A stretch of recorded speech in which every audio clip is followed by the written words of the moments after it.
hear this? You are not alone. This is the resistance. Did you guys hear that shit? Now, forget Operation Fuck Tin Man. Mind Fuck Tin Man. Ah, fuck Tin Man. Anyway, what I'm saying here, did you hear what our buddy Eric was saying? Did you hear that? Fuck the capitals of the nations.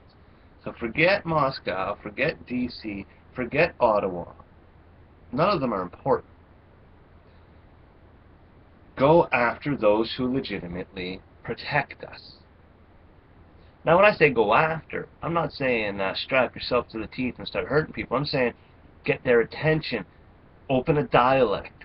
But I really, really, really appreciated the celebration concept in which that he brought to the table. Now, I was just being a little foolish, and I was thinking in my head sacred numerology.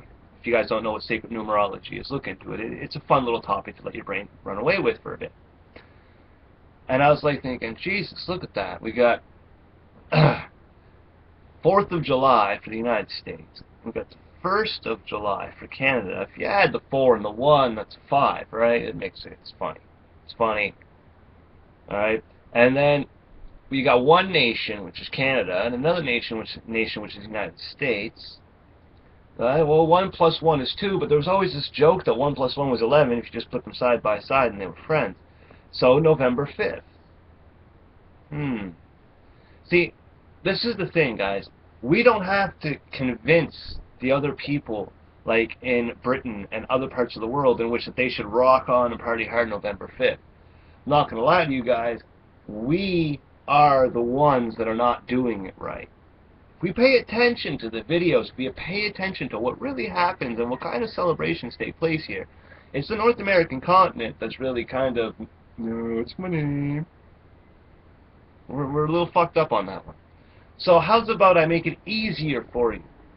If you're hearing the sound of my voice, if you know what Anonymous is about, then let's do this.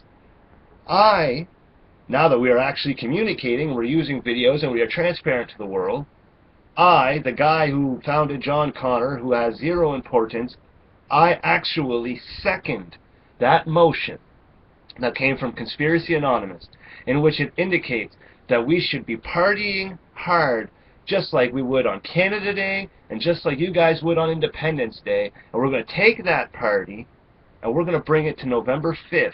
Now, Canada Day is just around the corner on the 1st of July. How about my American cousins? You guys, practice with us. Party hard on Canada Day. And on the 4th of July, how about my Canadian brothers and sisters? Party hard with the Americans, right? And now, if we have any kind of intelligence in our brain, we can put those two party hards together on November 5th and see how that goes. Now, location, location, location. That is the cue, right? It's all about where we choose to party. I'll do military bases. I can take that. No violence. No weapons. I can do that. Flags. Flags allowed. No signs, because it's not a protest. Right? So let's not mince words. Let's not lie to ourselves. But yeah, party hard. Party on, Wayne. November 5th, on the outside of every military base on this continent, taking the first step, demonstrating what is required to the world. Now guys, let's not lie to ourselves, okay? There's parts of the world, and this has been a big thing, I've talked about it many times before, and I call it Occupy the Windowsill. It's a North American operation. There's a Canadian-American land crossing called the Peace Arch. I said it many times, and I'm recording it now. If we're going to party hard November 5th, and if we're not going to be at the Capitol, those in which cannot make it to a military base, because let's not be ignorant about this, okay?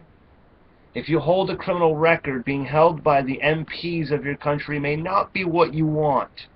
Okay, so let's err on the side of caution. Let's not tuck our tail between our legs and run, but let us be intelligent and let us err on the side of caution. Those who cannot approach a military base for their own personal reasons, I would indicate to migrate to only one spot on this continent. Okay? The Peace Arch. I want all of my American cousins at the Peace Arch on the American side, and I want all my Canadian brothers and sisters at the Peace Arch on the Canadian side. With a little bit of research, you will see and understand why. But on one side of the Peace Arch, it says something in the likeness of children from the same land, or something of that sort. And on the other side, it says, may these gates never close. I believe it will be an extreme demonstration upon the establishment when they are forced to close those gates. When the Canadians and the Americans are incapable of sharing a border and a peace arch, if we cannot peacefully demonstrate ourselves at the Peace Arch, then I think we've gone beyond what we can reclaim. So those who can get to the military bases, you get there and you party hard.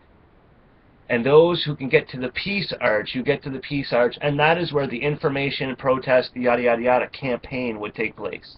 The information access for the establishment will be at the Peace Arch. The party will be around every military base available on the continent between these two countries. If we can pull this off this year, it'll be a large demonstration of power for the other smaller and even larger, because there's parts of the world in which simply occupying the border on each side would have people shot. So let us not pretend these things don't happen. Let us be brave and do it. And it's not even bravery, guys. Come on, now you guys are acting like the Canadian Border Control is going to shoot Americans, and like the American Border Control is going to shoot Canadians. It's not a very fucking brave action. Let's not lie to ourselves. But let's do it anyway. Let's pretend to be brave. Okay? If you're hearing this, you are the resistance. And I do love you guys.